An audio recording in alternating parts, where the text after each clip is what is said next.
Good morning my dear lovely students, welcome to all in my class. कार्य आरंभ करने से पहले एक सदविचार। समय के महत्व को समझो। समय आपका महत्व बढ़ा देगा। समय का सदुपयोग करने की आदत बनाओ। समय आपको ऊंचा उठा देगा। Now let us start our work.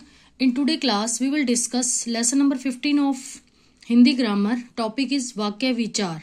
आज हम इस क्लास में वाक्य विचार यानी वाक्य क्या है, वाक्य के क्या भेद हैं, कौन कौन से भेद हैं, उनके बारे में पढ़ेंगे।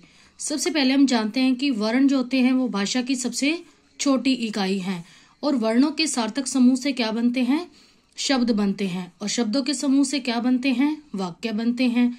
तो शब्दों के समूह से ही वाक्य नहीं बनते, उनका क्रमबद्ध होना मीन्स सीक्वेंस में होना भी आवश्यक होता है। जैसे ये उदाहरण है नंदन जाता स्कूल रोज। क्या ये सही वाक्य है? क्या ये क्रमबद्ध वाक्य है? नहीं। जब तक शब्दों को हम सही क्रम में नहीं लिखेंगे तो ये वाक्य नहीं बनेगा। तो सही क्रम में इन्हीं शब्दों को जब हम रखेंगे तो क्या वाक्य बनेगा? नंदन रोज स्कूल जाता है।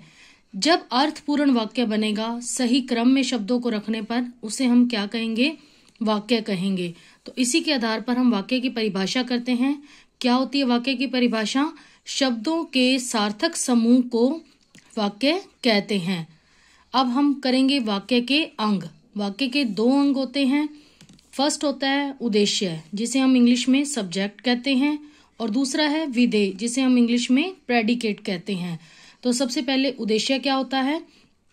वाक्य में जिसके विषय में कुछ कहा जाता है उसे हम क्या कहते हैं? उद्देश्य कहते हैं। जैसे तोता डाल पर बैठा है, यहाँ पर किसके विषय में कहा जा रहा है? तोते के विषय में। तो तोता क्या है? उद्देश्य। मोहन खाना खा रहा है, किसके विषय में कहा जा रहा है वाक्य में? मोहन के विषय में। तो मोहन क्या है यहाँ पर? उद्देश्य। सेकंड है विधेय। उद्देश्य के विषय में जो कुछ भी कहा जाए उसे हम क्या कहते हैं? विधेय कहते हैं। जैसे शाम दूध पीता है। अब शाम के विषय में क्या कहा गया है? शाम क्या है? उद्देश्य। और शाम के विषय में क्या कहा गया है? कि वह दूध पीता है। तो दूध पीता है क्या हो गया? विधेय। इसी तरह अलीशा आगरा में रहती है। अलीशा के विषय में क्या कहा गया है? अलीशा क्या है? उद्देश्य। अलीशा के विषय में क्या कहा गया है? कि अलीशा आगरा में रहती है। तो आगरा में रहती है क्या होगा? विधेय। और अलीशा क्या होगा? उद्देश्य। अब हम वाक्य के भेद करेंगे। वाक्य के दो आधार पर हम भेद कर सकते हैं। फर्स्ट होता है रचना के आधार पर और सेकंड होता है अर्थ के आधार पर। अब हम सबसे पहले रचना के आधार पर वाक्य के भेद करेंगे। रचना के आधार पर वाक्य भेद तीन तरह के होते हैं: सरल वाक्य, संयुक्त वाक्य और मिश्र वाक्य। अब हम एक एक को डिस्कस करेंगे। सबसे पहले सरल वाक्य क्या होता है? जिस वाक्य में केवल एक क्रिया होती है, मीन्स एक उद्देश्य और एक विधेय होता है, उसे हम क्या कहते हैं? सरल वाक्य कहते हैं। जैसे राम ने खाना खाया, किसके बारे में बात हो रही है? राम के बारे में। तो राम क्या है? उद्देश्य। और उसके विषय में क्या बात हो रही है? कि राम ने खाना खाया। तो एक उद्देश्य और एक विधेय, यानी एक ही क्रिया हो रही है खाना खाने की। तो ये क्या हो गया? सरल वाक्य। इसी तरह बच्चा रो रहा है। उद्देश्य क्या है? बच्चा। बच्चे के बारे में बात हो रही है और क्या बात हो रही है? रो रहा है। तो बच्चा क्या है? उद्देश्य। और रो रहा है क्या है? विधेय। तो ये क्या है? सरल वाक्य। यहाँ इस वाक्य में केवल एक क्रिया हो रही है रोने की। तो ये क्या हो गया? सरल वाक्य। सेकंड हम करेंगे संयुक्त वाक्य। क्या होता है? जिस वाक्य में दो या दो से अधिक सरल वाक्य किसी समुच्चय बोधक से जोड़े गए हों उसे ऐसा वाक्य क्या कहलाता है? संयुक्त वाक्य कहलाता है। अब समुच्चय बोधक क्या होता है? दो शब्दों या दो वाक्यों या वाक्यांशों को जोड़ने वाला जो शब्द होता है वो क्या होता है? समुच्चय बोधक। जैसे और, किंतु, परंतु, क्योंकि आदि। जैसे रवि आया और चला गया। रवि आया, चला गया, दो वाक्य हैं, इसको किसने जोड़ा? और ने। तो ये कंप्लीट वाक्य क्या बन गया? संयुक्त वाक्य बन गया।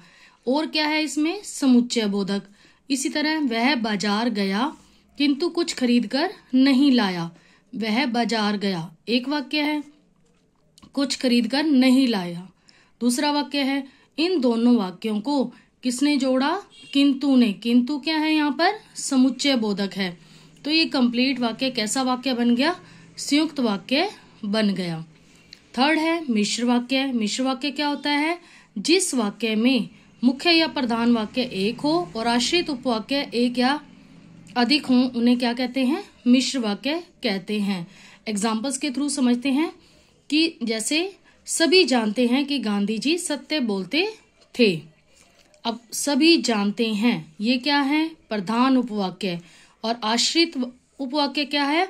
कि गांधी जी सत्य बोलते थे। अगर हम ये कहें, सिर्फ वाक्य ये लिखें कि गांधी जी सत्य बोलते थे, क्या ये कंप्लीट वाक्य है? नहीं है। ये किस पर आश्रित है? सभी जानते हैं। तो जिस पर आश्रित है वो क्या हो गया? प्रधान उपवाक्य। और क्या आश्रित है? कि गांधी जी सत्य बोलते थे, तो ये क्या हो गया? आश्रित उपवाक्य। तो जिस वाक्य में मुख्य या प्रधान वाक्य एक हो और आश्रित उपवाक्य एक या अधिक हो, उसे हम क्या कहते हैं? मिश्र वाक्य। जैसे एक और एग्जाम्पल लेते हैं, वह जानता है कि मैं एक अच्छा खिलाड़ी हूँ। इसमें प्रधान उपवाक्य क्या हो गया? वह जानता है। और आश्रित उपवाक्य क्या है? कि मैं अच्छा खिलाड़ी हूँ। अब हम नेक्स्ट करेंगे अर्थ के आधार पर वाक्य भेद। अर्थ के आधार पर वाक्य जो होते हैं 8 प्रकार के होते हैं। 1 बाय 1 एक्सप्लेन करेंगे। फर्स्ट है हमारा साधारण वाक्य। इसे हम विधिवाचक वाक्य भी कहते हैं। तो क्या होता है साधारण वाक्य? जिन वाक्यों के द्वारा क्रिया के करने या होने का बोध हो, वो क्या कहलाता है? साधारण या विधिवाचक वाक्य। जैसे राम स्कूल जाता है, सूर्य पूर्व से निकलता है। ख है नकारात्मक, मीन्स जिसमें क्रिया का न होना प्रकट हो, उन्हें क्या कहते हैं? नकारात्मक वाक्य। जैसे वे बाजार नहीं गए हैं, तो इसमें कार्य का न होना प्रकट हो रहा है नहीं से।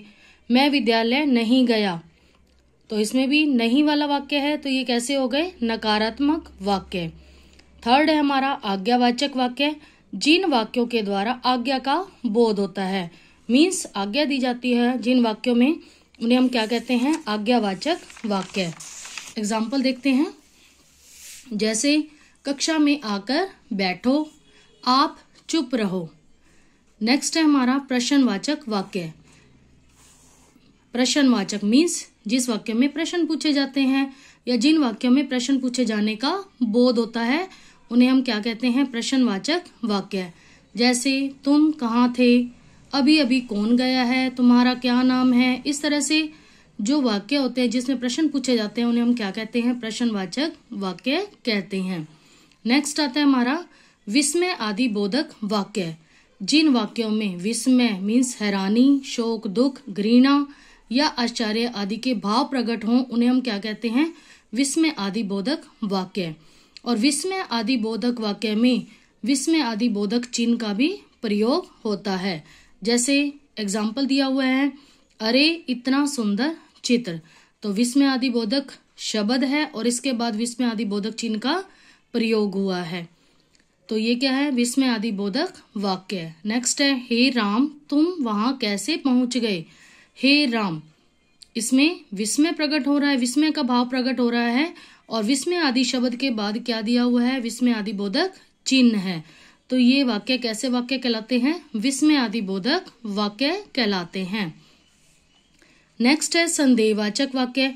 जिन वाक्यों से कार्य के होने में संदेह का बोध हो कि कार्य हुआ है या नहीं हुआ, इस बारे में संदेह हो, उसे हम क्या कहेंगे? संदेहवाचक वाक्य। जैसे शायद वह घर पर न हो, कि शायद वह हो भी सकता है घर पर और नहीं भी हो सकता, तो इसमें संदेह प्रकट हो रहा है, तो ये कैसा वाक्य हो गया? संदेहवाचक वाक्य। इसी तरह हो सकता है आज वर्षा हो जाए, तो हो भी सकता है वर्षा हो जाए और नहीं भी हो सकता, तो इसमें संदेह प्रकट हो रहा है, तो ये कैसा वाक्य हो गया? हमारा संदेहवाचक वाक्य। नेक्स्ट है इच्छावाचक वाक्य। जिन वाक्यों में शुभ कामना और इच्छा का बोध होता है, उन्हें हम क्या कहते हैं? इच्छावाचक वाक्य। जैसे भगवान तुम्हारा कल्याण करे या सदा खुश रहो, तो शुभ कामना और इच्छा का जिन वाक्यों में बोध होता है, उन्हें हम क्या कहते हैं? इच्छावाचक वाक्य। नेक्स्ट है हमारा संकेतवाचक वाक्य। जिस वाक्य में एक बात का होना दूसरी बात पर निर्भर करता है उसे हम क्या कहते हैं? संकेतवाचक वाक्य। जैसे एग्जाम्पल के थ्रू समझते हैं। वर्षा होती तो फसल अच्छी होती। वर्षा होती तब फसल अच्छी होती मीन्स एक बात जो है वो दूसरी बात पर क्या है? निर्भर है। फसल कब अच्छी होती? जब वर्षा होती। इसी तरह मैं आया तो खाना खाऊंगा। मैं आया तो खाना खाऊंगा, एक बात जो है वो दूसरी बात पर निर्भर है। तो ऐसे वाक्य कैसे वाक्य कहलाते हैं? संकेतवाचक वाक्य। तो आज हमने वाक्य और उसके अंग और उसके भेदों के बारे में डिटेल से पढ़ा। आप लेसन नंबर 15 वीडियो के थ्रू रीड करें। Thanks and have a good day again. Thanks.